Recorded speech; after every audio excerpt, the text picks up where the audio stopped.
ஹல்லேலூயா. ஸ்தோத்திரம். நேசிக்கிற நல்ல பிதாவே, இந்த ஆசீர்வதிக்கப்பட்டதான அற்புதமான காலவேளைக்காக ஜெபிக்கிறோம். ஆண்டவரே, மாத பிறப்புகளை கர்த்தருடைய வேத வசனம் சொல்லுகிறது போல அதை நாங்கள் அனுசரிக்க வேண்டும் என்று வேதம் சொல்லுகிறது. அதுபோன்று இந்த மாத பிறப்புகளை ஆண்டவரே ஸ்தோத்திரம், எங்கள் தேசம் முழுவதும் சிறப்பாக இந்த நாளிலே ஸ்தோத்திரம் ஸ்தோத்திரம் ஹல்லேலூயா ஹல்லேலூயா. ஆண்டவரே, கர்த்தரை மகிமைப்படுத்தி வருகிறார்கள். தொடர்ந்து கர்த்தர் ஆசீர்வதியும். ஆண்டவரே, இந்த மாத பிறப்புகளை முன்னிட்டு கூடுகிற எல்லா சபையார்களையும் கர்த்தர் ஆசீர்வதியும். இப்பொழுதும் கூட ஆண்டவரே, இந்த நாளிலே எங்களுக்கு கொடுக்கிற நல்ல வாக்குத்தத்த வசனங்களை ஆசீர்வதியும். தொடர்ந்து பரிசுத்த ஆவியானவர் எங்களோடு கூட இருந்து ஆண்டவரே, விசேஷமாக கடந்த மாதத்திலே நீர் எங்களுக்கு செய்த நன்மைகளையும் புதிய மாதத்திலே செய்ய போற நன்மைக்காகவும் கர்த்தரை துதித்து மகிமைப்படுத்த தொடர்ந்து எங்களுக்கு உதவி செய்யும். தடைகள் யாவும் நீக்கி போடும், அதிசயங்களை காணப்படும். கனம், மகிமை, துதி எல்லாம் நாங்க உங்களுக்கே தருகிறோம். ஆசீர்வதித்து கனப்படுத்தும். மீட்பர் இயேசு மூலம் தாழ்மையோடு கேட்கிறோம் ஜெபங்களும் நல்ல பிதாவே. ஆமேன் ஆமேன் ஆமேன். பாடல் ஆராதனை வீல் அவர்கள் நடத்துவார்கள். Praise God. அல்லேலூயா. எல்லாம் சொல்லுங்க அல்லேலூயா.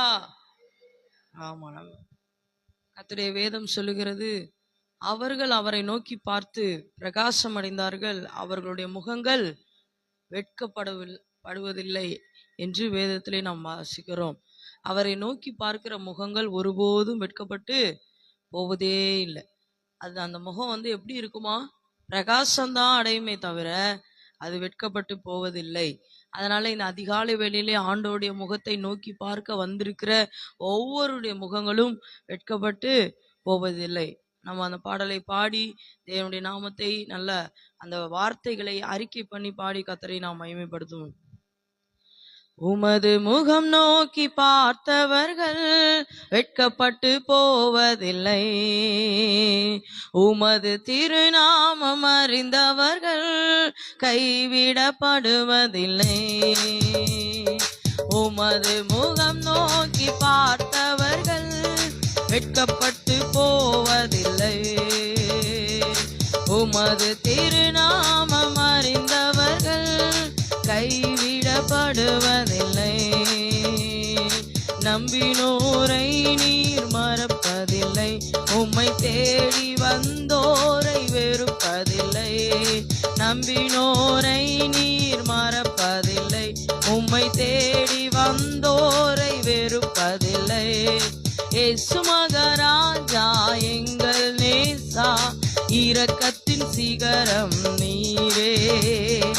இயேசு மகராஜா எங்கள் நேசா, இரக்கத்தின் சிகரம் நீரே. உமது முகம் நோக்கி பார்த்தவர்கள் வெட்கப்பட்டு போவதில்லை, உமது திருநாமம் அறிந்தவர்கள் கைவிடப்படுவதில்லை. உமது முகம் நோக்கி பார்த்தவர்கள் வெட்கப்பட்டு போவதில்லை, உமது திருநாமம் அறிந்தவர்கள் கைவிடப்படுவதில்லை. உடைந்த பாத்திரம் என்று நீர் எவரையும் தள்ளுவதில்லை, உடைந்த பாத்திரம் என்று நீர் எவரையும் தள்ளுவதில்லை. ஒன்றுக்கும் உதவாதோர் என்று நீர் எவரையும் சொல்லுவதில்லை, ஒன்றுக்கும் உதவாதோர் என்று நீர் எவரையும் சொல்லுவதில்லை. இயேசு மகராஜா எங்கள் நேசா, இரக்கத்தின் சிகரம் நீரே. இயேசு மகராஜா எங்கள் நேசா, இரக்கத்தின் சிகரம் நீரே. உமது முகம் நோக்கி பார்த்தவர்கள் வெட்கப்பட்டு போவதில்லை, உமது திருநாமம் அறிந்தவர்கள் கைவிடப்படுவதில்லை. உமது முகம் நோக்கி பார்த்தவர்கள் வெட்கப்பட்டு போவதில்லை, உமது திருநாமம் அறிந்தவர் விடுவதில்லை. நம்பினோரை நீர் மறப்பதில்லை. உம்மை தேடி வந்தோரை வெறுப்பதில்லை. நம்பினோரை நீர் எல்லாம் சொல்லுமா, உம்மை தேடி வந்தோரை வெறுப்பதில்லை. இயேசு மகாராஜா எங்கள் நேசா, இரக்கத்தின் சிகரம் நீரே. இயேசு மகாராஜா எங்கள் நேசா, இரக்கத்தின் சிகரம். ஆமென். இயேசு மகாராஜா எங்கள் நேசா, இரக்கத்தின் சிகரம். ஏசவா பார்த்து சொல்லுங்களேன். இயேசு மகாராஜா எங்கள் நேசா, இரக்கத்தின் சிகரம் நீரே. ஏழைகளின் பல நீரே, எளியோனின் நம்பிக்கை நீரே. ஏழைகளின் பல நீரே, எளியோரின் நம்பிக்கை நீரே. தீக்கற்றோர் வேதனை அறிந்து உதவிடும் தகப்பனும் நீரே. தீக்கற்றோர் வேதனை அறிந்து உதவிடும் தகப்பனும் நீரே. கரங்களை தட்டி சொல்லுமா, இயேசு மகாராஜா எங்கள் நேசா, இரக்கத்தின் சிகரம். எல்லா உற்சாகமா கரங்களை தட்டி, இயேசு மகாராஜா எங்கள் நேசா, இரக்கத்தின் சிகரம் நீரே. இயேசு மகாராஜா எங்கள் நேசா, இரக்கத்தின் சிகரம் நீரே. உமது முகம் நோக்கி பார்த்தவர்கள் வெட்கப்பட்டு போவதில்லை. உமது திருநாமம் அறிந்தவர்கள் கைவிடப்படுவதில்லை. உமது முகம் நோக்கி பார்த்தவர்கள் வெட்கப்பட்டு போவதில்லை. உமது திருநாமம் அறிந்தவர்கள் கைவிடப்படுவதில்லை. நம்பினோரை நீர் மறப்பதில்லை. உம்மை தேடி வந்தோரை வெறுப்பதில்லை. நம்பினோரை நீர் மறப்பதில்லை. உம்மை தேடி வந்தோரை வெறுப்பதில்லை. இயேசு மகாராஜா எங்கள் நேசா, இரக்கத்தின் சிகரம் நீரே. இயேசு மகாராஜா எங்கள் நேசா, இரக்கத்தின் சிகரம் நீரே. இயேசு மகாராஜா எங்கள் நேசா, இரக்கத்தின் சிகரம் நீரே. இயேசு மகாராஜா எங்கள் நேசா, இரக்கத்தின் சிகரம் நீரே. உமது முகம் நோக்கி பார்த்தவர்கள் வெட்கப்பட்டு போவதில்லை. உமது திருநாமம் அறிந்தவர்கள் கைவிடப்படுவதில்லை. உமது முகம் நோக்கி பார்த்தவர்கள் வெட்கப்பட்டு போவதில்லை. உமது திருநாமம் அறிந்தவர்கள் கைவிடப்படுவதில்லை. நம்பினோரை நீர் மறப்பதில்லை. உம்மை தேடி வந்தோரை வெறுப்பதில்லை. நம்பினோரை நீர் மறப்பதில்லை. உம்மை தேடி வந்தோரை வெறுப்பதில்லை. நம்பினோரை நீர் மறப்பதில்லை. உம்மை தேடி வந்தோரை வெறுப்பதில்லை. இயேசு மகாராஜா எங்கள் நேசா, இரக்கத்தின் சிகரம் நீரே. இயேசு மகாராஜா எங்கள் நேசா, இரக்கத்தின் சிகரம் நீரே. இயேசு மகாராஜா எங்கள் நேசா, இரக்கத்தின் சிகரம் நீரே. இயேசு மகாராஜா எங்கள் நேசா, இரக்கத்தின் சிகரம்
நாமத்தை மகிமைப்படுத்தி அவர் வார்த்தையை நிறைவேற்றுகிற தேவன். அவர் சொல்ல ஆகும், அவர் கட்டளையிட நிற்கும். ஹல்லேலூயா, ஹல்லேலூயா, ஹல்லேலூயா. அவர் பொய் சொல்ல மனிதன் அல்ல, மனமாற மனுபுத்திரனும் அல்ல. அவர் பண்ணின வாக்குத்தத்தத்தை நிறைவேற்ற வல்ல தேவன் அவர். ஹல்லேலூயா. நன்றி ஆண்டவரே. நீர் செய்த வாக்குத்தத்தங்களை நாங்கள் நினைவு கூறுகிறோம். நீர் எங்களுக்கு தந்த வாக்குத்தத்தத்தை நாங்கள் நினைவு கூறுகிறோம். அந்த வசனத்தின்படி இந்த மாதம் முழுவதும் கர்த்தர் எங்களை நடத்துவீராக ஆண்டவரே. இந்த வார்த்தை எங்களை இந்த மாதம் முழுவதும் நடத்தட்டும் ஆண்டவரே. அப்படியே பிரசன்னத்துக்குள்ளாக எங்களை மறைத்துக் கொள்ளுங்க. எல்லா கனமகிமையும் அவங்க ஒருவருக்கே செலுத்துகிறோம். கேட்க போகிற வார்த்தை கர்த்தர் ஆசீர்வதித்து அருளும். வார்த்தை கொண்டு கர்த்தர் எங்களோடு இடைப்படும். இயேசுவின் நாமத்தில் பிதாவே, ஆமென்.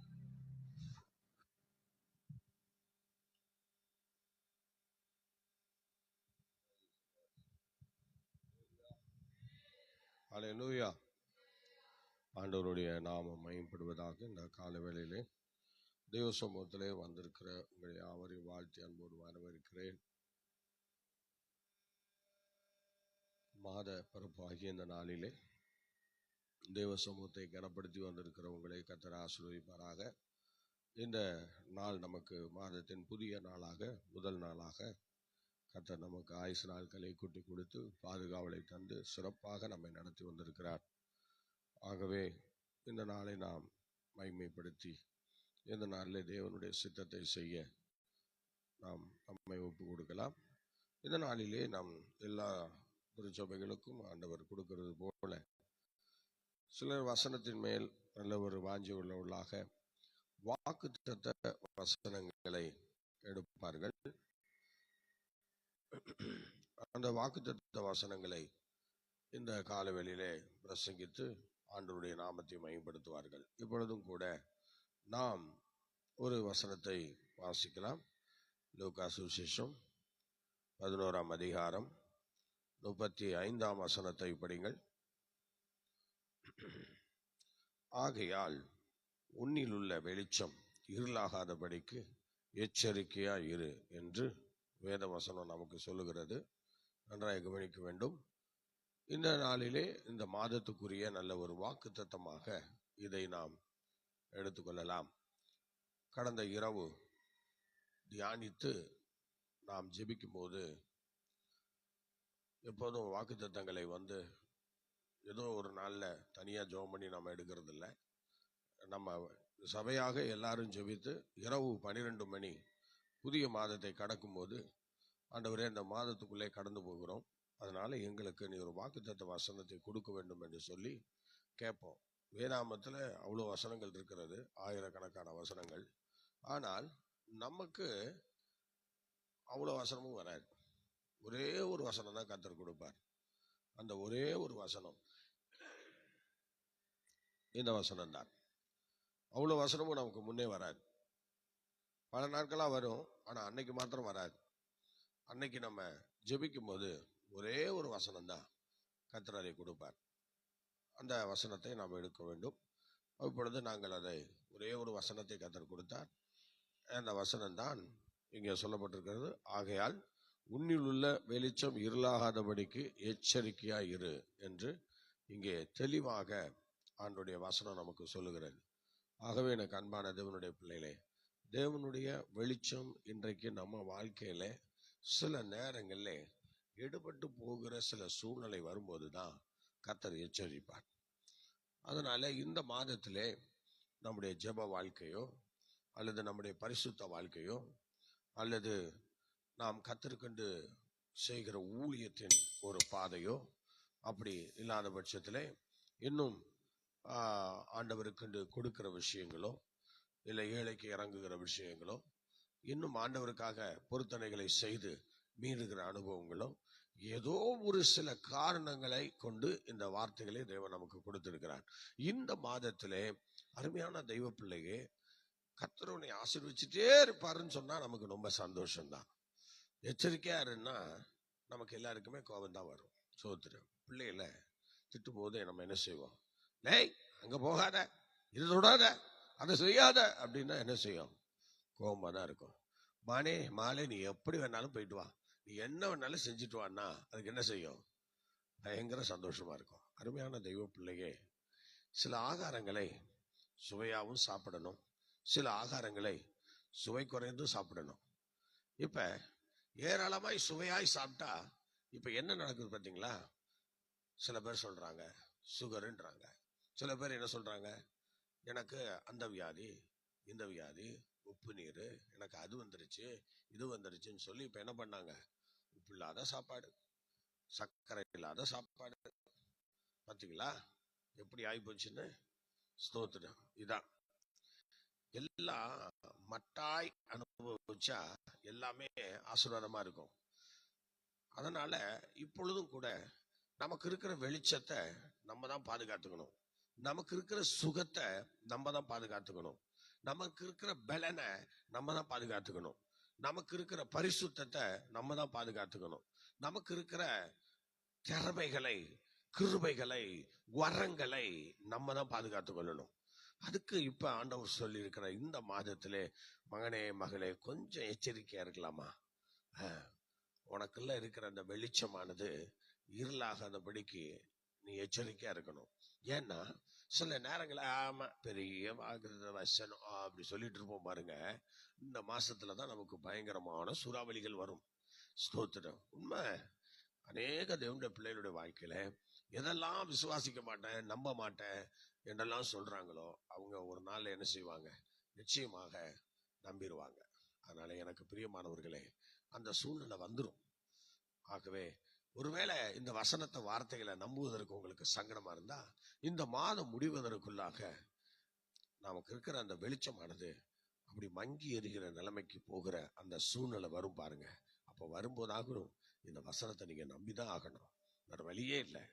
அதனால ஸ்தோத்திரம். இன்னையிலிருந்து இந்த 1ஆம் தேதியிலிருந்து வருகிற 30, 31 அந்த தேதி வரைக்கும் இப்ப என்ன தெரியுமா செய்யணும், நமக்குள்ள என்னென்னலாம் பிரகாசமா இருக்கோ, வெளிச்சமா இருக்கோ, அதெல்லாம் இப்ப என்ன செய்யணும், அப்படி இன்னைக்கு இப்ப கணக்கு பார்க்கணும்.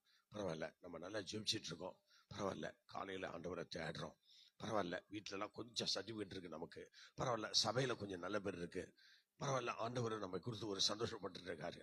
ஆனா இந்த மாதிரி காரியங்கள் ஒவ்வொன்றையும் அப்படி சிந்தித்து தியானித்து இந்த மாதம் முடியும் வரை எந்த விதமான கலக்கங்களும், எந்த விதமான குறைபாடுகளும் வராம எல்லாத்தையும் தக்க வைத்துக் கொள்ள வேண்டியது நமது கடமையாக இருக்கிறது. அல்லேலூயா, அல்லேலூயா. கர்த்தர் முகாந்தரம் இல்லாம எதையும் சொல்ல மாட்டாரு. நல்லா தெரிஞ்சுக்கணும். ஏதோ சத்துரு வாழையை விரிச்சிட்டான், ஜாக்கிரதையா இருக்கணும். இந்த மாதம் எல்லாருமே விழிப்புள்ளவங்களா இருக்கணும். ஸ்தோத்திரம். அதனால சத்துருக்கு இடம் கொடுக்க கூடாது. வேதவசனம் சொல்லுகிறது, பிசாசுக்கு இடம் கூடாதிருங்கள். ஸ்தோத்திரம். விசுவாசத்துல உறுதியா இருந்து அவனுக்கு எதிர்த்து நில்லுங்க, அப்பொழுது அவன் உங்களை விட்டு ஓடி போயிடுவான். ஆமான்னு இருந்த ஸ்தோத்திரம், அதுக்கப்புறம் வெளிச்சத்தை காணாது இருள் தான் நமக்கு முன்னாடி வந்து நிற்கும். அதனால அந்த சூழ்நிலைக்கு தள்ளப்படாமல் இப்ப என்னெல்லாம் கர்த்தர் இந்த மாதத்துல நமக்கு கொடுத்திருக்கிறாருன்னு பாருங்க, பார்த்து அந்த விஷயத்தை தக்க வச்சுக்கோங்க. ஹல்லேலூயா. எதுவும் குறையக்கூடாது. நம்ம கொஞ்சம் ஒரு சில படிகள் முன்னேறணுமே தவிர இறங்கி வந்துடக்கூடாது. அதான் ஆண்டவர் இப்ப எச்சரிக்கிறார். இந்த மாசம் மகளே மகனே, நீ இறங்குற சூழ்நிலை இருக்கு, அதனாலதான் இந்த காரியங்களை சொல்றேன், ஜாக்கிரதையா இருன்னு சொல்றேன். அதனால எச்சரிக்கையா இருங்க. ஒவ்வொரு சோதனை ஊழியக்காரங்களும் அப்படிதான், ஊழியக்காரங்களுக்கும் பிசாசு வலைய வச்சிருக்கான். அதனால எல்லாருமே நமக்கு இருக்கிற அந்த வெளிச்சமானது இருளாகாதபடிக்கு ரொம்ப எச்சரிக்கையா இருக்கணும். கர்த்தர் உங்களை ஆசீர்வதிப்பார். ஓகே, நம்ம இப்பொழுது தொடர்ந்து நம்ம சங்கீத தியானத்தை செய்து கொண்டிருக்கிறோம். இப்பொழுதும் சங்கீதம் 38 இப்ப நம்ம தியானித்துக் கொண்டிருக்கிறோம். இந்த நாளிலே சங்கீதம் 38 நம்ம தியானிக்கிறோம். இந்த சங்கீதமானது 22 வசனங்களை உடையதாக இருக்கிறது. சங்கீதக்காரனாகிய தாவீது தான் இந்த சங்கீதத்தை எழுதினார். ஆகவே இந்த சங்கீதம் எப்படி எழுதப்பட்டது, பாடப்பட்டது என்று சொல்லும் பொழுது, சங்கீதக்காரன் பற்பல ஒரு இந்த வசனத்தை படிக்கும் போது நமக்கு ரொம்ப ஆச்சரியமா இருக்கும் பாருங்க. அவன் ஒரு வியாதியில தான் இந்த சங்கீதத்தை அவர் எழுதியிருக்கிறார். அதனால இந்த சங்கீதத்தை அப்படியே ஒரு 3 பகுதியாக நம்ம பிரிப்போம் என்றால், ஸ்தோத்திரம், 1 to 10 வசனங்கள் வரை பாருங்கள், சரீர பலவீனத்தில் இருக்கும்போது அந்த அங்கலாய்ப்போடு ஒரு பாடின சங்கீதம் தான் இந்த 1 to 10 வசனங்கள் வரை. அடுத்தது 38, 11 இருந்து ஒரு 20 வசனங்கள் வரை சத்துருக்களை குறித்து அங்கலாய்க்கிற ஒரு வார்த்தை தான் அந்த வசனங்கள். அடுத்தது 38 இருந்து 21, 22 இந்த வசனங்களை படிக்கும் போது தேவனை நோக்கி செய்யும் ஜெபங்களை அது வெளிப்படுத்துகிறது. ஆகவே இப்படி 3 பிரிவுகளை இந்த சங்கீதமானது வெளிப்படுத்துகிறது. இப்பொழுது நாம் 1-2 வசனங்களை இப்பொழுது நாம் படிக்கலாம். சங்கீதம் 38, 1-2 வசனங்களை சீக்கிரமா படிங்க பார்க்கலாம். கர்த்தாவே, உம்முடைய கோபத்தில் என்னை கடிந்து கொள்ளாதேயும். கர்த்தாவே, உம்முடைய கோபத்தில் என்னை கடிந்து கொள்ளாதேயும். உம்முடைய உக்கிரத்தில் என்னை தண்டியாதேயும். உம்முடைய உக்கிரத்தில் என்னை தண்டியாதேயும். உம்முடைய அம்புகள் எனக்குள்ளே தைத்திருக்கிறது. உம்முடைய அம்புகள் எனக்குள்ளே தைத்திருக்கிறது. உம்முடைய கை என்னை இருத்துகிறது. அடுத்து படிங்க. உமது கோபத்தினால் என் மாம்சத்தில் ஆரோக்கியம் இல்லை. என் பாவத்தினால் என் எலும்புகளில் சௌக்கியம் இல்லை. பார்த்தீங்களா? இப்ப அவருக்கு ஒரு பலவீனம் பயங்கரமாக வந்துருச்சு. அந்த பலவீனத்தை வச்சு இப்ப அவர் ரொம்ப வேதனையில் இருக்கிறார். அப்ப அந்த வேதனையில இருக்கும்போது எழுதின பாடின ஒரு சங்கீதமாக தான் இந்த சங்கீதம் இருக்கிறது என்று சொல்லுகிறார்கள். நீங்க பாத்தீங்கன்னா இதுல 1 நாளாமோ 2 நாளாமோ 1 சாமுவேல் 2 சாமுவேல் 1 ராஜாக்கள் 2 ராஜாக்கள் இதுல எல்லாம் ஏதாவது ஆதாரம் இருக்கா? சங்கீதக்காரனாகிய தாவீது வியாதிப்பட்டிருக்கிறாரா என்றால் அதான் இல்லை. எந்த இடத்துலையும் சங்கீதக்காரனாகிய தாவீது வியாதிப்பட்டாரு, கஷ்டப்பட்டாரு அப்படிங்கிற அந்த வார்த்தைகள் எங்குமே இல்லை. மனம்தான் அவளுக்கு ரொம்ப வேதனையை கொடுத்துச்சு. பிள்ளைகளால, சத்துருக்களால, மாமனாகிய சவுலால நிறைய பாதிப்பு ஏற்பட்டுச்சு. ஆனால் வியாதியில இவர் கடந்த மாதிரி, இவர் ரொம்ப ஃபீல் பண்ண மாதிரி பழைய ஏற்பாட்டிலே அல்லது அந்த சாமுவேல், நாளாமோ, ராஜாக்கள் போன்ற இந்த மாதிரி புஸ்தகங்களிலே எதுவும் சொல்லப்படவில்லை. ஆனால் அருமையான தெய்வ பிள்ளையே, இந்த சங்கீதத்தையும் இந்த வார்த்தைகளையும் பார்க்கும்போது சங்கீதக்காரனாகிய தாவீது அவர் வியாதியில இருந்து, அதுவும் அந்த வியாதி எப்படி வந்தது? அவருடைய பாவத்தினால் வந்தது என்று சொல்லுகிறார். நல்லா கவனிக்கணும், அவருடைய பாவத்தினால் வந்த வியாதி என்று சொல்லுகிறார். அப்ப அந்த சங்கீதங்களை அவர் பாடும் பொழுது அந்த வியாதியையும் அந்த குறித்து, அடுத்தது அவருக்கு உண்டான அந்த என்ன சொல்றது நெருக்கம், அந்த தவிப்பு, அந்த பாவ அறிக்கை. சில பேர் நம்ம பாவத்தெல்லாம் மறந்துடுவோம் பார்த்தீங்களா? ஆனா சில பேருக்கு வியாதி வந்துச்சுன்னா, பிரச்சனை வந்துச்சுன்னா, இதெல்லாம் அந்த பாவத்தினால வந்ததுதான், இதெல்லாம் அந்த பிரச்சனையினால வந்ததுதான் என்று சொல்லி நமக்குள்ள ஒரு அந்த பாவ உணர்வு வரும் பாருங்க. அது மாதிரி சங்கீதக்காரனாகிய தாவீதுக்கும் பாவ உணர்வோடு அவர் என்ன பண்றாரு? இப்ப தேவ சமூகத்திலே முறையிடுகிறார். 3 வசனம் படிங்க பார்க்கலாம். 3 வசனம் படிங்க. உமது கோபத்தினால் என் மாம்சத்தில் ஆரோக்கியம் இல்லை. பாத்தீங்களா? ஆண்டவர் சும்மா கோபப்படுவாரு, பாவம் செய்யும் போது தான் கோபப்படுவாரு. இப்ப அந்த கோபத்தினால அவருக்கு என்ன இல்லை? மாம்சத்துல என்ன இல்லை? சொல்லுங்க, மாம்சத்துல என்ன இல்லை? ஆரோக்கியம் இல்லை. ஸ்தோத்திரம். ஆண்டவருடைய அந்த ஒரு மறு உத்தரவுக்காக தான் அவர் காத்திருக்கிறார். அடுத்தது, என் பாவத்தினால் என் எலும்புகள்ல சௌக்கியம் இல்லை. கோபத்தினால் என்ன இல்லை? சரீரத்துல என்ன இல்லை? ஆரோக்கியம் இல்லை. அடுத்தது, எலும்புகள் என்ன இல்லை? எதனால? பாவத்தினால எலும்புகளில் சௌக்கியம் இல்லை. மக்களை கொஞ்சம் மைக் அப்படியே வச்சுக்கங்க. ஏன்னா நான் சொல்ல நீங்க சொல்லணும். இப்ப ரெஸ்ட் எடுக்க வேண்டாம். போன பிறகு நல்ல வீட்டுல போய் அருமையா ரெஸ்ட் எடுங்க. இப்ப மைக் அப்படியே கையில வச்சுக்கோங்க. அப்படி சொல்ல அப்படியே ஒரு கையில வாசனத்தை பரட்டுங்க, அப்படியே படிங்க பார்க்கலாம். இது ஒரு ஊழியம். நீங்க இந்த ஊழியத்தை உண்மையா செய்யும்போது நிறைய பேருக்கு அது விளங்கும். அதனால உங்களுக்கு ஆசீர்வாதம் உண்டாகும். ஓகேவா? படிங்க. ஸ்தோத்திரம். அல்லேலூயா. ஆக இந்த 3ஆம் வசனம் எவ்வளவு தெளிவா சொல்லுது பாருங்க. அவர் வியாதிப்பட்டிருக்கிறார். ஆனா அந்த வியாதி எதனால வந்துச்சுன்னு கூட அதை அப்படியே சொல்லி காட்டுறாரு பாருங்க. என் பாவத்தினால வந்துச்சு. சொல்லுங்க, எதனால வந்துச்சு? அதனால எலும்புகள் இப்ப என்ன இல்லை? சௌக்கியம் இல்லைன்னு சொல்றாரு. ஆனா நம்ம எப்படி சொல்லுவோமா? நமக்கு ஏதாவது பிரச்சனை வந்துச்சுன்னா, என் பாஸ்டர் வரல, என் ஊழியக்காரர் வரல அப்படின்னு தான் சொல்லுவோம்.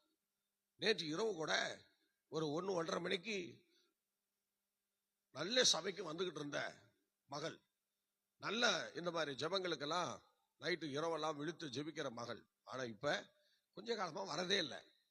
ஏன்னா அவங்க தங்களுடைய வாழ்க்கை எப்படி நடந்துட்டு இருக்குன்னு அவங்களுக்கே தெரியல. அதனால இப்ப இன்னைக்கு ஜெபம் நடக்குது, நல்ல ஒரு ஜாமக்கார ஜெபம் நடக்குது, இரவு நமக்கு வாக்குத்தத்த வசனம் நடக்க போகுது, கொடுக்க போறாரு என்னெல்லாம் தெரியும். தெரிஞ்சும் கூட தேவ சமூகத்துக்கு போகணும்னு அக்கறை இல்லை.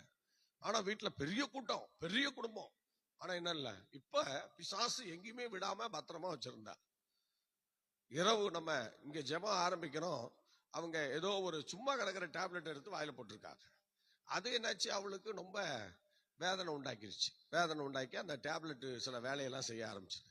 உடனே பயம் வந்து, பயமும் நடுக்கமும் வந்து, அப்புறம் அவங்க மருமக எல்லாம் மாறி மாறி ஃபோன் பண்றாங்க.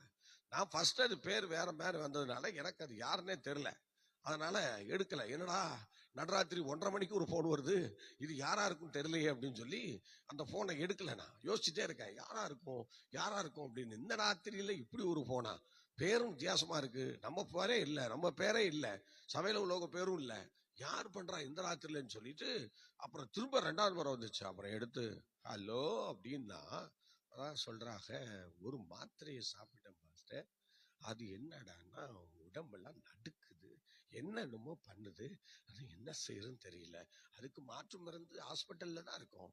ஹாஸ்பிட்டல் மாத்திரை தானே சாப்பிட்டீங்க, ஜிஹெச் மாத்திரை சாப்பிட்டீங்கல்ல, நேரா ஜிஹெச்சுக்கு போங்க, அங்க உங்களுக்கு மாற்று மருந்து கொடுப்பாங்கன்னு சொல்லி ஒரு ஜெபத்தை பண்ணி சீக்கிரமா போங்கன்னு சொல்லி அனுப்பினேன். இந்த மாதிரி பாருங்க, இன்னைக்கு ஜனங்கள் ஆண்டவருடைய சமூகத்தை அவ்வளோ அலட்சியப்படுத்துகிறார்கள், அவ்வளோ காரியங்களை பண்றாங்க.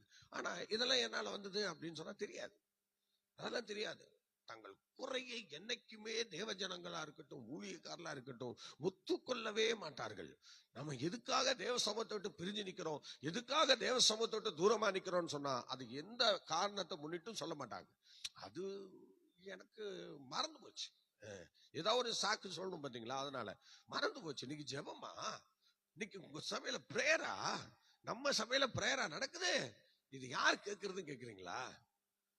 32 வருஷம் விசுவாசி கேட்கிறாங்க. யார் கேட்கறது? 32 வருஷம் விசுவாசி கேட்கிறாங்க. மறந்து போச்சுங்க, இன்னைக்கு ஜெபம் நடக்கிறதா மறந்து போச்சு. பேரம்பேத்திகள் எடுத்தவங்க சொல்றாங்க மறந்து போச்சு பாஸ்டர். அல்லேலூயா, ஸ்தோத்திரம். அப்ப இந்த சுகவீனங்கள் வரும்போதுதான், இந்த பிரச்சனைகள் நம்ம சரீரத்துல வரும்போதுதான் நமக்கு தெரியுது என்னது, ஓ நம்ம ஏதோ பாவம் செஞ்சிட்டோம். அல்லேலூயா, என்னங்க பண்ணிட்டோம்? பாவம் பண்ணிட்டோம். 4வது வசனம் படிங்களேன், சீக்கிரம் படிங்க. 4வது வசனம். என் அக்கிரமங்கள் என் தலைக்கு மேலாக பெருகிற்று. என் அக்கிரமங்கள் என் தலைக்கு மேலாக பெருகிச்சு. அவைகள் பார சுமையாய் போல. அந்த அக்கிரமம் எல்லாம் சேர்ந்து இப்ப பார சுமையாக, என்னால் தாங்க கூடாத பாரம், என்னால தாங்க கூடாத பாரமா போச்சு. ஹல்லேலூயா. சங்கீதக்காரன் எப்படி தவிச்சாருன்னு தெரியலங்க. ஆனா இதெல்லாம் நம்ம வாழ்க்கையில வந்தா எப்படி இருக்கும்னு கொஞ்சம் கொஞ்சம் யோசிச்சு பாருங்களேன், யோசிச்சு பாருங்க. ஆனா எதனால வருதுன்னு சங்கீதக்காரன் புட்டு புட்டு வைக்கிறாரு. இதெல்லாம் என்னுடைய பாவம், என்னுடைய பாவம். ஆனா இத நம்ம எல்லாம் சொல்ல மாட்டோம். தாவீது ஒரு ப்ரொஃபைட்டான ஒரு மனுஷங்க, அவர் அவ்வளவு நல்ல மனுஷங்க. அவர் வாழ்க்கையில தன் குறையை எப்போதுமே உணர்ந்த வண்ணமா தான் ஒவ்வொரு சங்கீதத்தையும் அவர் பாடி இருப்பார். ஆனா இந்த சங்கீதத்தை அவர் பாடும்போது கூட தன்னை எந்த இடத்துலயுமே நல்லவன், மேன்மையானவன், அவன் இவன் சொல்லிலாம் பாடாம அவர் சொல்றாரு, நான் குறைவுள்ளவனாவே இருக்கிறேன் என்று சொல்லி அவர் அவ்வளவு கஷ்டப்பட்டு பாடுறாரு பாருங்க. அந்த வசனங்கள் எல்லாம் யோசிச்சு பாருங்க. 4வது வசனம் எவ்வளவு தவிக்கிறாரு பாத்தீங்களா, தாங்க கூடாத பெரிய பாரமா போச்சு. அடுத்தது நீங்க 5வது வசனம் படிங்களேன், 5வது வசனம் படிங்க, படிங்க. என் மதிகேட்டி நிமித்தம், என் மதிகேட்டி நிமித்தம் என் புண்கள் அழுகி நாற்றம் எடுத்தது. என் மதிகேட்டி நிமித்தம் என் புண்கள் அழுகி என்ன பண்ணுச்சான்? நாற்றம் எடுத்தது. என்ன பண்ணுச்சு? நாற்றம் எடுத்தது. சோத்திரம். இத சொல்லும் போது எனக்கு ஒரு காரியம் ஞாபகத்துக்கு வருது. என்னன்னா, சிறு வயசுல நான் ஸ்கூல்ல 4ஆம் வகுப்பு 5ஆம் வகுப்பு படிச்சுட்டு இருந்தேன். அப்ப என் காலில் இடிச்சு அப்படியே ஒரு சின்ன புண்ணு வந்தது, கட்ட வரல. அல்லேலூயா. இது 1ஆம் தேதி. அப்படியே எல்லாரும் என்னையே பாருங்க, கொஞ்சம் அப்படியே தலையை தூக்குங்க. கீழே யாரும் பார்க்க வேண்டாம்.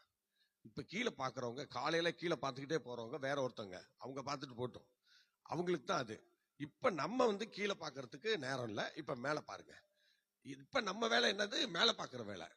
அப்படி கொஞ்சம் மேல பாருங்க. நம்ம ஸ்டேஜ் தான் கொஞ்சம் உயர்ந்து இருக்குல்ல, அதனால நீங்க கீழே உட்கார்ந்து இருக்கனால கொஞ்சம் தலையை தூக்கி தான் நீங்க பார்த்தாகணும்.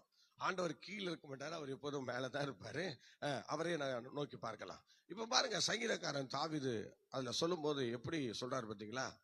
என் புண் அழுகி நாற்றம் எடுத்துன்னு சொல்றாரு. அப்ப இந்த புண்கள் அழுகி நாற்றம் எடுக்கிற அந்த சூழ்நிலை அவருடைய வாழ்க்கையில வந்திருக்கிறது. அந்த வசனம் திரும்ப பார்க்கலாம். மதிக்கேட்டின் நிமித்தம் என் மதிக்கேட்டு நிமித்தம். அவர் எப்படி அழகா சொல்றாரு பாருங்க.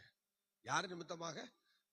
மதிக்கேட்டு நிமித்தமாக. அப்ப நான் என்ன பண்ணேன், அந்த சிறு வயசுல காலில் இடிச்சு புண்ணு வந்துருச்சு. அதனால அந்த புண்ணை என்ன பண்ணேன், எங்க வீட்டுல எல்லாம் சொல்றாங்க, என்னை யாரும் டாக்டர்கிட்ட எல்லாம் அழைச்சிட்டு போக மாட்டாங்க. வீட்டுல எல்லாருக்கும் வேலை இருக்கும். அதனால அப்பாவுக்கு அவரு காலையில எந்திரிச்சு போயிடுவாங்க. அப்புறம் அம்மாவும் அந்த மாதிரி, எங்க வீட்டுல பெரிய குடும்பத்தை சார்ந்தவங்க எங்க அம்மா. அதனால எங்க அம்மாவுக்கு நிறைய வேலை இருக்கும். அக்கா தங்கச்சி, அக்கா இல்ல, எங்க அம்மா தான் மூத்தவங்க. அதனால எல்லா தம்பி தங்கச்சி எல்லா பிரச்சனையும் அவங்கள்ட்ட தான் கொண்டு வருவாங்க. அதனால அவங்களுக்காகவே எங்க அம்மா மெனக்கிடுவாங்க. எங்க வீட்டை குறித்து ஒரு நல்ல அக்கறை எல்லாம் இருக்காது. அந்த மாதிரி செயல்பட்டுட்டே இருப்பாங்க எங்க அம்மா. ரொம்ப தீவிரமா பொது காரியம்னா ரொம்ப அருமையா செயல்படுவாங்க. அப்படி போறதுனால எனக்கு என்ன கொண்டு போய் டாக்டர்கிட்ட கொண்டு காட்டுறதுக்கு என் கூட யாருமே இல்லை. அதனால நான் என்ன பண்ணேன், அந்த இடம் இடிச்சு இடிச்சு அந்த நகம் ரொம்ப பழுத்துருச்சு பாருங்க. நல்லா பழுத்துருச்சு. நல்லா பழுத்து பயங்கரமா அந்த நகத்தை அப்படியே கையில எடுக்கலாம், அந்த அளவுக்கு பழுத்து ரெடி ஆயிடுச்சு. ஆக இப்ப நான் மருத்துவமனைக்கு போறேன். எல்லாரும் சத்தம் போட்டு திட்டினாங்க, டே அழிவு போயிடுண்டா, புண்ணு நாத்த எடுக்குதடா போடா அப்படின்னு சொல்லி எல்லாரும் என்ன துரத்துனாங்க. சார், நீ அந்த கால்ல இருந்து சீல் வேற வடியுது, கட்ட விரல்ல இருந்து. அதனால என்ன பண்ண, சரி இது செப்டிக் ஆயிடுச்சு போட்டிருக்கு அப்படின்னு. அப்பெல்லாம் நமக்கு என்ன தெரியும், செப்டிக் ஆச்சோ என்ன ஆச்சோ யாருக்கு தெரியும். அப்புறம் அப்படியே நேரா கொண்டு போறேன், நேரா டாக்டர்கிட்ட போறேன். டாக்டர்னா ஒரு ஜிஹெச்சுக்கு தான் போறேன். ஜிஹெச்சுக்கு போனதும் அவங்க என்ன பண்றாங்க, வா தம்பி உனக்கு என்ன பிரச்சனைன்னு கேட்கறாங்க. நான் சொல்றேன், இந்த மாதிரிங்க இடிச்சு இடிச்சு அப்படியே ஒரு புண்ணாயிடுச்சுங்க. இப்ப என்னன்னா சீலு ரத்தமா உள்ள இருந்து வருது அப்படின்னு சொன்னா, அவருக்கு இங்க உட்காரு அப்படின்னாரு. உட்கார்ந்தவன காலை இங்க தூக்கி வை அப்படின்னாரு. காலை தூக்கி வச்சேன். அவன் பாட்டுக்கு ஒரு கொரடை போட்டு அவர் டக்குன்னு இழுத்துட்டான். இழுத்தோட அது நெகம் வந்துருச்சு ஃபுல்லா. நகத்தை கையில் எடுத்துட்டான். கையில் எடுத்த பிறகு பார்த்தா உள்ள ஒரே சீலு. வலினா வலி, உயிரே போகுது. சொல்லுங்களேன், என்ன செய்யுது? உயிரே போறதுனால அவன் மேல எனக்கு வந்த வெறி பாருங்க. அவனை புடிச்சு அப்படியே தள்ளி விட்டுட்டு நாற்றம் எடுக்கிற அந்த காலோட வெளியே ஓடி வந்துட்டேன். கட்டுப்போல வெளியே ஓடிட்டேன். வெளியே ஓடி என்ன நொண்டி நொண்டி வீட்டுக்கு போறேன். அங்க போனதும் திரும்பவும் பாட்டு. திரும்ப என்ன எல்லாரும் திட்டுறாங்க. புண்கள் என்ன செஞ்சிருச்சு, நாற்றம் எடுக்கிற அளவுக்கு நகைலாம் போயிடுச்சு. புடுங்கி எடுத்துட்டான். உள்ள பார்த்தா சீலு ரத்தம் தான் இருக்கு. அதோட அப்படியே துடைக்கவும் இல்லை, மருந்து போடவும் இல்லை, வலி தாங்க முடியல. அவன் பாட்டுக்கு ஒரு மறுப்பூசி போட்டாலும் நல்லா இருக்கும். அவன் சின்ன பிள்ளைன்னு பார்க்காம பிடிச்சி இழுத்து விட்டான். சின்ன பிள்ளை மாத்திரை சாப்பிட்றதே கஷ்டம், ஒரு ஊசி போடுறதே கஷ்டம். இப்படி இருக்கும்போது இவன் இவ்வளவு கொடுமையப்படுத்தினா தாங்க முடியுமா? அல்லேலூயா. இப்ப கொஞ்சம் விழிப்பு வந்திருக்கும் நினைக்கிறேன் சிலருக்கு. நல்லா கவனிக்கணும். இப்படிதான் பாருங்க, புண்ணு நாற்றம் தாங்க முடியாம திரும்ப வீட்டுல இருந்து, ஐயோ இப்ப திரும்ப எப்படி அவன்கிட்ட போறதுன்னு சொல்லி ஒரே பிரச்சனை, போக முடியாதுன்னு சொல்லி இது பண்ண பிறகு அப்புறம் தான் எங்க வீட்டுல என்ன பண்றாங்க, வாடா அழைச்சிட்டு வரேன்னு சொல்லி புடிச்சு இழுத்துட்டு வராங்க. இழுத்துட்டு வந்து என்னை புடிச்சு வச்சு கட்டை போட்டு அதுக்கப்புறம் தான் என்னை கொண்டு போனாங்க. இந்த மாதிரி சங்கீதக்காரன் தாவீது சொல்லும் போது எப்படி சொல்றாரு பாருங்க. அவருக்கு எப்படி இருந்துச்சா, அந்த புண்கள் அழுகி நாற்றம் எடுத்தது. அல்லேலூயா. அடுத்த வசனம் படிக்க பார்க்கலாம்.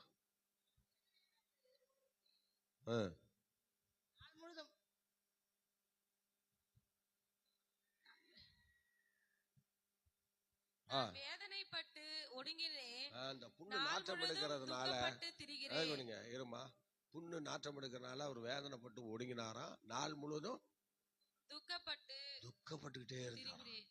துக்கப்பட்டுக்கிட்டே தெரிஞ்சாராம். தாவீது இங்க சமாதானமா இருந்திருக்கார மனுஷன். எவ்வளவு வேதனை. அல்லேலூயா. அடுத்த வசனம் படிங்க, படிங்கம்மா. என் குடல்கள் எரிபந்தமா எரிகிறது. என் குடல்லாம் இப்ப எரிபந்தமா எரியுதுன்றாரு. அடுத்தது, என் மாம்சத்தில் ஆரோக்கியம் இல்லை. என் மாம்சத்தில் ஆரோக்கியம் இல்லை. சுத்தமா இல்ல ஆரோக்கியம். நான் பலனற்று போய் நான் பலனற்று போய் மிகவும் நொறுக்கப்பட்டேன். மிகவும் நொறுக்கப்பட்டேன். என் இருதயத்தின் கொந்தளிப்பினால் என் இருதயத்தின் கொந்தளிப்பினால் கதறுகிறேன். கதறுகிறேன். எப்படி பாடுறாரு பாருங்க, எவ்வளவு பயங்கரமா பாடுறாரு பாருங்க. அந்த பாட்டெல்லாம் நம்மளால கேட்க முடியுமா? நம்ம கூட சில பாட்டெல்லாம் கேட்கும்போது அழுதுறோம்ல, சில கல்வாரி பாடல்கள் அது இதெல்லாம் கேட்கும்போது அழுதுறோம். இப்பெல்லாம் எந்த பாட்டை கேட்டு எவனும் அழுகுறது இல்லை, நான் பார்த்த வரைக்கும். ஆமா, எல்லா பாட்டும் ஒண்ணுதானான்னு சொல்லி போயிட்டே இருக்கான். எல்லாம் இப்போ நம்ம இப்போ ரசிக்கப்படுற ஊழியக்காரங்க, இப்போ ரசிக்கப்படுற மக்களுக்கெல்லாம் இப்போ சினிமா பாட்டம் இவங்க பாடுற பாட்டு எல்லாம் ஒன்னா போச்சா, அதனால அந்த அந்த தெய்வ பக்தியெல்லாம் வராது. அந்த காலத்துல நம்ம ஒரு பாட்டை பாடணும்னு வச்சுங்களேன், நடுங்குவோம், கடந்து நடுங்குவோங்க.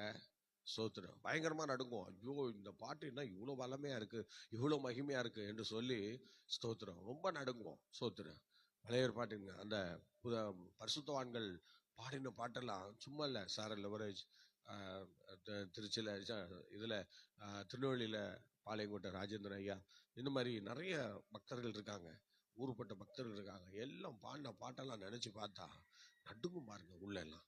சோத்திரம் எப்படிதான் அந்த வர்ணிச்சு இந்த அடிகள் எல்லாம் எடுத்தாங்கன்னே தெரியாது. அவங்க எல்லாம் தேவ சமூகத்துல காத்திருந்த அடிகள் எடுத்தாங்க. ஆனா இப்ப வர பாட்டெல்லாம் ஏதோ ராகத்தை கேட்டு, ஏதோ ஒரு இசையை கேட்டு வர்ற ராகம். அல்லேலியா சொல்லுங்களேன். அதனாலதான் அதுல வல்லமே இல்லைங்க. அந்த பாட்டு யாரையும் நிலைநிறுத்த மாட்டேங்குது, யாரையும் ஆண்டவருக்கா நிக்க செய்ய மாட்டேங்குது.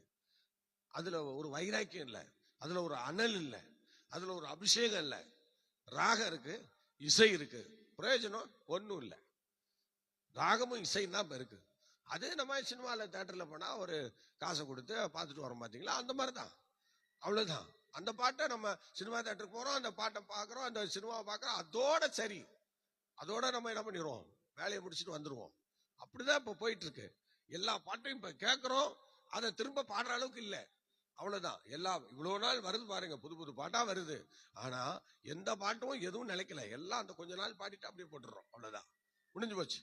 அப்புறம் யாராவது ஒருத்தர் புதுசா பாடினா அவரை என்ன பண்ணுவோம், நல்லா உயர்த்தி வச்சு, வா என் சபைக்கு ஒரு 3 நாள் வா, என் சபைக்கு 3 நாள் வா, நல்ல ஒரு பாட்டை பாடிட்டா போதும், உடனே எல்லாரும் கூப்பிட்டு பீடத்துல ஏற்றி நல்ல சந்தோஷப்படுத்தி ஒரு காணிக்கை கொடுத்து எல்லாம் இப்ப கெடுத்து வச்சுட்டோம். எல்லா சின்ன சின்ன ஊழியக்காரெல்லாம் பெரிய ஊழியக்காரருக்கு ஈடா கொண்டு வந்துட்டோம். இதெல்லாம் யாரு கொண்டு வந்தது? சபைகள் தான். அப்படியாவது என் சபையில 10 பேர் வருவானா என்று சொல்லிதான் எல்லாரும் என்ன பண்றோம், செய்யறோம். சரி, இருக்கட்டும், செய்யுங்க. ஸ்தோத்திரம். ஆண்டவர் அவங்க உங்களுக்கு கொடுத்த வெளிச்சத்துல நடங்க, ஆண்டவர் தான் நம்ம நடத்தணும். சரி, இப்ப சங்கீதக்காரன் இவ்வளவு துன்பத்தை அனுபவிக்கிறான் கர்த்தருடைய பிள்ளைய. அதனால ஸ்தோத்திரம், சரீர பலவீனத்தில் இருக்கும்போது அங்கலாய்ப்போடு பாடின பாட்டு தான் இந்த பாடல்கள். நீங்கள் அடுத்தது ஸ்தோத்திரம் 11 இருந்து 20 வரைக்கும் நீங்க படிக்கும் போது அது நீங்க 15 வசனம் படிக்க பார்க்கலாம். வாசிங்க.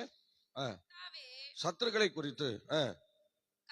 கர்த்தாவே, உமக்கு காத்திருக்கிறேன், உமக்கு காத்திருக்கிற என் தேவனாகிய ஆண்டவரே, என் தேவனாகிய ஆண்டவரே, நீர் மறு உத்தரவு கொடுப்பீர். நீ மறு உத்தரவு கொடுப்பீர். பாத்தீங்களா, அவர் காத்திருக்கிறேன், எனக்கு மறு உத்தரவு கொடு என்று சொல்லி அவர் கேட்கிறார்.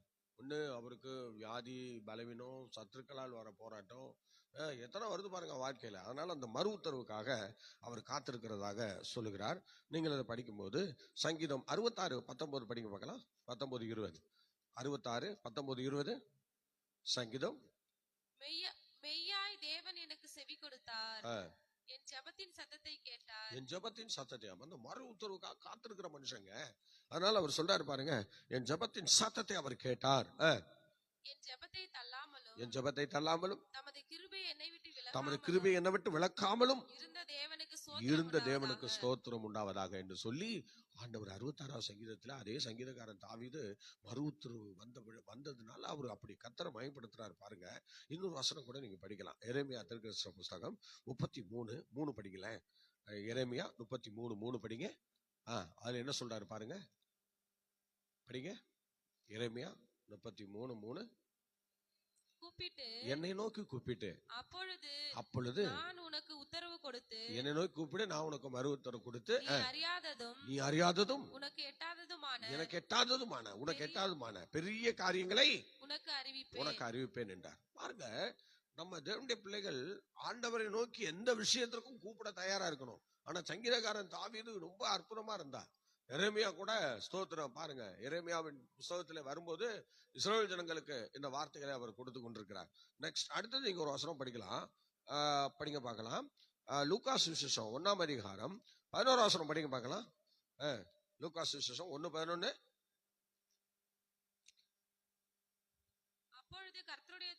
அப்பொழுது கர்த்தருடைய தூதன் தூபபீடத்தின் வலது பக்கத்திலே நின்று அவனுக்கு தரிசனமான சகரியாவுக்கு சகரியா அவனை கண்டு கலங்கி பயமடைந்தான். தூதன் அவனை நோக்கி சகரியாவே பயப்படாத, உன் வேண்டுதல் கேட்கப்பட்டது. பாத்தீங்களா, அவரு அவங்க ரொம்ப வயசாகி போச்சு, ஆபிரகாம் மாதிரி அப்படின்னு சொல்றாரு. நான் வயசாயிடுச்சு, இனிமே எனக்கு எங்க புள்ளலாம் பிறக்க போகுது அப்படின்னு. இல்லடா உனக்கு குழந்தைய தருவேன்னு சொல்றாரு. அது மாதிரி அவர் காத்திருந்தார் பாருங்க, மறு உத்தரவு அவருக்கு வந்துருச்சு. ஒரு நல்ல அற்புதமான ஒரு யோவானை, தீர்க்கதரிசியாகிய யோவானை பெற்றெடுக்க ஆண்டவர் அவருக்கு கிருபை தந்தார். பாத்தீங்களா, ஆண்டவருடைய சமூகத்துல நாம் கேட்கும் போது ஒவ்வொரு விஷயங்களுக்கும் ஒரு நாள் நமக்கு நிச்சயமாக மறு உத்தரவு கொடுக்கப்படும். அல்லேலூயா, மறந்து போக கூடாது கர்த்தருடைய பிள்ளை. ஒரு நாள் நமக்கு மறு உத்தரவு நிச்சயமா உண்டு. 31 வசனம் படிச்சு பாருங்க. ஏசாயா 40:31 படிங்க. கர்த்தருக்கு காத்திருக்கிறவர்களோ, கர்த்தருக்கு காத்திருக்கிற ஒரு அனுபவம் வந்தா நிச்சயமா நமக்கு ஒரு புது பலன் கிடைக்கும். சொல்லுங்க, என்ன கிடைக்கும்? புது பலன் வேணுமா? காத்திருங்க, தேவ சமூகத்துல அமர்ந்துருங்க. ஸ்தோத்திரம், அல்லேலூயா. ஆமா, தேவ சமூகத்துல அமைதலாக இருப்பே அது நமக்கு ஒரு பெரிய ஆசீர்வாதம். அது ரொம்ப அழகானதுலாம் நம்ம பார்த்தோம். அதான் காத்திருக்கிறேன். நீங்க இன்னொரு வசனம் படிக்கலாம். சங்கீதம் 18:32 படிக்க பார்க்கலாம். சங்கீதம் 18:32 ஆண்டவர் சொல்லும் போது, அந்த சங்கீதக்காரன் ஆகிய தாவீது வாழ்க்கையில சொல்லும் போது 18:32 பலத்தால் இடை கட்டி என் வழியை செவைப்படுத்துகிற தேவனே. அல்லேலூயா சொல்லுங்களேன், அல்லேலூயா. இந்த பலனே இல்லாம போலாம், நிச்சயமா நமக்கு ஒரு மறு உத்தரவு உண்டு. நீங்க அதுலயே 39வது வசனம் படிங்க. அதுலயே 39வது வசனம், பலத்தினால் இடை கட்டி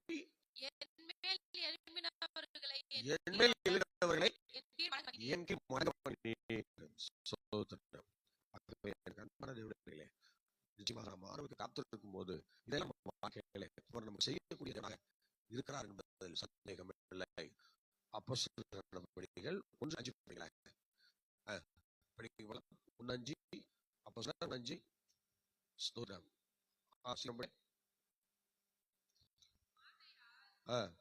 நீங்கள் எருசலேமை விட்டு போகாமல் என்னிடத்தில் கேள்விப்பட்ட பிதாவின் வாக்குத்தத்தம் நிறைவேற, என்னிடத்திலே நீங்க கேள்விப்பட்ட பிதாவின் வாக்குத்தத்தம் நிறைவேற காத்திருங்கள் என்று கட்டளையிட்டார். சொல்லுங்க, என்ன செஞ்சார்? காத்திருங்கள் என்று கட்டளையிட்டார். நீங்க எங்கேயும் போக வேண்டாம், நீங்க போய் மேல் வீட்டுல போய் காத்திருங்கன்னு சொன்னார். பாத்தீங்களா, காத்திருந்தவர்களுக்கு பலன் வந்துச்சா இல்லைங்களா? நான் உங்களை தான் கேட்கிறேன், பலன் வந்துச்சா? காத்திருந்தாங்களா? எத்தனை பேர் காத்திருந்தாங்க? 120 பேர் காத்திருந்தாங்க மேல் வீட்டுல. பரிசுத்தாவி எப்படி வந்தாரு? பரிசுத்தாவியன் எப்படி வந்தாரு? பலத்தை காற்று அடிக்கிற ஒரு முழக்கம் போல அங்க வந்து இறங்கினார். இடமெல்லாம் என்ன செஞ்சது? சொல்லுங்க, வாய் திறந்து அசைந்தது. அல்லேலூயா, ஸ்தோத்திரம். யோவேல் 2:28 படிக்க. யோவேல் 2:28 சீக்கிரம் படிக்க பார்க்கலாம். வெளியில் மிருகங்களே பயப்படாதேயுங்கள், வனாந்தரத்திலே மேய்ச்சல் உண்டாகும், விருட்சகங்கள் காய்களை காய்க்கும், அத்தி மரமும் திராட்சை செடியும் பலனை தரும். சீயோன் குமாரரே. 2:28 படிக்கிறீங்க? 2:22 தான். 28 தான் நான் சொன்னேன், படிங்க. ஐயோ ஐயோ. அதற்கு பின்பு நான் மாம்சமான யாவர் மேலும் என் ஆவியை ஊற்றுவேன். அப்பொழுது உங்கள் குமாரரும் உங்கள் குமாரத்திகளும் தீர்க்க தரிசனம் சொல்லுவார்கள். பாத்தீங்களா, ஸ்தோத்திரம். நிச்சயமாக காத்திருக்கிறவர்களுக்கு தேவன் அங்கே கொடுக்கிற ஆசீர்வாதம், உங்கள் குமாரின் குமாரத்து மேலும் பரிசுத்த ஆவியானவர் ஊற்றப்பட்டார். கண்டிப்பாக காத்திருந்தால் நிச்சயமா நமக்கு அந்த ஆசீர்வாதம் உண்டு என்பதை மறந்து போக வேண்டாம். எபிரேயர் 11:10 சொல்லும்போது ஆபிரகாம் என்ன சொல்றாரு பாருங்க, படிக்க பார்க்கலாம். எபிரேயர் 11:10 படிங்க. ஸ்தோத்திரம். இயேசு கிறிஸ்துவினுடைய சரீரம். ஏங்க எபிரேயர் 11:10ங்க. எப்படி இப்படி மாறுறாங்கன்னு தெரியல. ஏனெனில் தேவன் தாமே கட்டி உண்டாக்கின அஸ்திபாரங்களுக்குள்ளே நகரத்துக்கு அவன் காத்திருந்தான். யாருக்கு எதுக்கு காத்திருந்தான்? நகரத்துக்கு அவன் காத்திருந்தான். பாத்தீங்களா, ஆபிரகாம் எதுக்கு காத்திருந்தாரு? அஸ்திபாரங்கள் உள்ள நகரத்துக்கு அவன் காத்திருந்தான், நகரத்துக்காக காத்திருந்தான். நீங்க அப்படியே ஸ்தோத்திரம் படிக்க பார்க்கலாம். ஸ்தோத்திரம் அதிலே 13 படிங்க. இவைகள் எல்லாரும் வாக்குத்தத்தம் பண்ணப்பட்டவைகளை அடையாமல் தூரத்திலே அவைகளை கண்டு நம்பி அணைத்து கொண்டு பூமியில் மேல் தங்களை அந்நியரும் பரதேசிகளும் என்று அறிக்கையிட்டு விசுவாசத்தோட மரித்தார்கள். இப்படி அறிக்கையிடுகிறவர்கள் சுய தேசத்தை நாடி போகிறோம் என்று தெரியப்படுத்துகிறார்கள். அடுத்தது, தாங்கள் விட்டு வந்த தேசத்தை நினைத்தார்களானால் அதற்கு திரும்பி போவதற்கு அவர்களுக்கு சமயம் கிடைத்திருக்குமே. அடுத்தது, அதை அல்ல ஆகிலும் மேன்மையான பரம தேசத்தையே விரும்பினார்கள். ஆகையால் தேவன் அவருடைய தேவன் எனப்பட்டாலும் வைக்கப்படுகிறதில்லை. தேவன் அவர்களுக்கு ஒரு நகரத்தை ஆயத்தம் பண்ணினார். அல்லேலூயா சொல்லுவோமா? அல்லேலூயா. விசுவாசிக்கிறவர்களுக்கும் காத்திருக்கிறவர்களுக்கும் தேவன் இன்னைக்கு ஆண்டவர் ஒரு நகரத்தை, ஒரு ராஜ்யத்தை ஆயத்தப்படுத்தி இருக்கிறார். நீங்கள் எபிரேயர் 12ஆம் அதிகாரம் 28ஆம் வசனத்தை நீங்கள் படிக்கும் போது என்ன சொல்றாரு பாருங்க, படிக்க பார்க்கலாம். படிங்க. ஸ்தோத்திரம். 28. ஆகையால் அசைவில்லாத ராஜ்யத்தை பெறுகிறவர்களாகிய நாம் பயத்தோடும் பக்தியோடும் தேவனுக்கு பிரியமாய் ஆராதனை செய்ய கடவோம். அல்லேலூயா. பக்தியோட நல்ல ஒழுக்கத்தோடும் அசைவில்லாத ஒரு ராஜ்யத்தை பெற நம்ம ஆராதனை செய்ய வேண்டும் என்று வேதம் சொல்லுகிறது. நீங்க 2 கொரிந்தியர் 5:1 படிங்களேன். ஸ்தோத்திரம். அசைவில்லாத ராஜ்யம் படிங்க. தேவன் இன்னைக்கு நமக்கு ஒரு அசைவில்லாத ராஜ்யத்தை கொடுத்திருக்கிறார். படிக்கலாம். 2 கொரிந்தியர் 5:1. பூமிக்குரிய கூடாரமாகிய நம்முடைய வீடு அழிஞ்சு போனாலும் தேவனால் கட்டப்பட்ட கைவேலை இல்லாத நித்திய வீடு பரலோகத்தில் நமக்கு இருக்கிறது. சத்தமா ஒரு அலையிலே சொல்லாமா? இதுக்காக நம்ம பாடுபட்டு இருக்கோம், இதுக்காக நம்ம பிரயாசப்பட்டு இருக்கோம். பரலோகத்தில் நமக்கு ஒரு நித்திய வீடு இருக்கிறதாக சொல்கிறார். ஹல்லேலூயா. இன்னும் ஸ்தோத்திரம். பிலிப்பியர் 3 சொல்லப்படும் போது நம்முடைய குடியிருப்போ பரலோகத்தில் இருக்கிறது என்று சொல்கிறார். இவ்விதமாக அருமையான தெய்வ பிள்ளையே, நமக்கு ஒரு தேசம் இருக்கிறது, நமக்கு ஒரு குடியிருப்பு இருக்கிறது. அங்கு போகிறதுக்கு நாம் எதிர்பார்த்து கொண்டிருக்கிறோம். அந்த எஜமானாகிய தெய்வம் ஒரு நாள் வந்து நம்ம அழைத்து சொல்ல போகிறார். எத்தனை அதிசயம் பாருங்கள். அந்த நாள் நெருங்குதே, அந்த நாள் நெருங்கி வருகிறதே, அந்த நாள் நெருங்குதே, அந்த நாள் நெருங்கி வருகிறதே. பரலோக சிங்காசனம் அதில் வீற்றிருக்கும் தேவனை முகமுகமாய் காண்பேனோ. அந்த பரலோக சிங்காசனம் அதில் வீற்றிருக்கும் தேவனை முகமுகமாய் காண்பேனோ. ஜெயம் கொள்பவன் எவனோ என் ஆலயத்தில் தூணாக்குவே. சொல்லுங்க பார்க்கலாம். ஜெயம் கொள்பவன் எவனோ என் ஆலயத்தில் தூணாக்குவே. அந்த நாள் நெருங்குதே, அந்த நாள் நெருங்கி வருகிறதே, அந்த நாள் நெருங்குதே, வருகிறது. அந்த பரலோக சிங்காசனம் அதில் வீற்றிருக்கும் தேவனை முகமுகமாய் காண்பேனோ. ஜெயம் கொள்பவன் எவனோ என் சிங்காசனத்தில் அமர செய்வேன். ஓ ஜெயம் கொள்பவன் எவனோ என் சிங்காசனத்தில் அமர செய்வேன். அந்த நாள் நெருங்குதே, அந்த நாள் நெருங்கி வருகிறது. அந்த நாள் நெருங்குதே, அந்த நாள் நெருங்கி வருகிறது. அந்த பரலோக சிங்காசனம் அதில் வீற்றிருக்கும் தேவனை முகமுகமாய் காண்பேனோ. அந்த பரலோக சிங்காசனம் அதில் வீற்றிருக்கும் தேவனை முகமுகமாய் காண்பேனோ. பரிசுத்தமுள்ள பிதாவே, எங்களோடு கூட இருந்து இந்த காலவெளி ஆசிர்வதித்து மாத பிறப்பாகிய இந்த 1ஆம் தேதியிலே நாங்கள் 9வது மாதத்திலே கடந்து வந்து கர்த்தரை மையப்படுத்த எங்களுக்கு கொடுத்த கிருபைக்காக நன்றி. தியானித்த சங்கீதக்காரனுடைய தாவீதுனுடைய இந்த வேத வசனங்களை நாங்கள் நினைவு கூறுகிறோம். இப்படிப்பட்ட நல்ல ஆண்டவரே வசனங்களை தந்து எங்களை உற்சாகப்படுத்தினீரே. எல்லா மகிமையும் கனத்தையும் நாங்கள் உங்களுக்கே தருகிறோம். ஆசீர்வதித்து கனப்படுத்தும் பெரிய காரியங்களை செய்யும். எல்லா மகிமையும் உங்களுக்கே தருகிறோம். மீட்பெரிய மூலம் தாழ்மையோடு கேட்கிறோம் ஜெபங்களும் பிதாவே, ஆமென். இந்த மாத பிறப்பிலே எங்கும் நமக்கு ஒரு ஆராதனை நடைபெறுகிறது. இந்த ஆராதனை கர்த்தர் நமக்கு ஆசீர்வதிக்க முடியாது. எல்லா கரங்களை வைத்து கர்த்தரை ஸ்தோத்திரம் பண்ணுவோம். மாதத்தில் முதல் ஆராதனை யாரும் கட் பண்ணக்கூடாது. எல்லாரும் ஆராதனைக்கு வரணும். எல்லா இடங்களையும் ஆராதனைக்கு எல்லாரும் சொல்லணும். நடத்துகிற போதகர் குடும்பங்களை கர்த்தர் ஆசீர்வதிக்க முடியாது. தேவக்கரம் கூட இருந்து வழிநடத்த முடியாது. எல்லாரும் கரம் வைத்து கர்த்தரை ஸ்தோத்திரம் பண்ணுவோம். பரிசுத்தமுள்ள பிதாவே, எங்கும் நடக்கிற எல்லா ஆராதனைகளையும் கர்த்தர் ஆசீர்வதியும். நடத்துகிற போதகர்களை ஆசீர்வதியும். பரிசுத்த ஆவியானவர் கூட இருந்து சிறப்பாய் வழிநடத்த ஜெபிக்கிறோம். எல்லா தீமைக்கும் பொல்லாப்புகளை காத்துக்கொள்ளும். ஆண்டவர் ஆராதிக்கிற, ஆண்டவரை கடன் செலுகிற, ஆராதனைக்கா முக்கியத்துவம் கொடுக்கிற அத்தனை குடும்பங்களையும், அந்த போதகர் குடும்பங்களையும், விசுவாச குடும்பங்களையும் கர்த்தர் ஆசீர்வதிப்பீராக. எங்கெல்லாம் ஆராதனை நடக்கிறதோ கர்த்தருடைய ஆவியானவர் இறங்கி அசைவாடுவீராக. பலத்த கிரியைகளை நடப்பிப்பீராக. உடைய திருச்சபையும் கூட இருந்து வழி நடத்தட்டும். அதிசயங்களை காணப்படும். இயேசுவின் நாமத்தில் பிதாவே, ஆமென். Okay, God bless you. மீண்டும் நாளை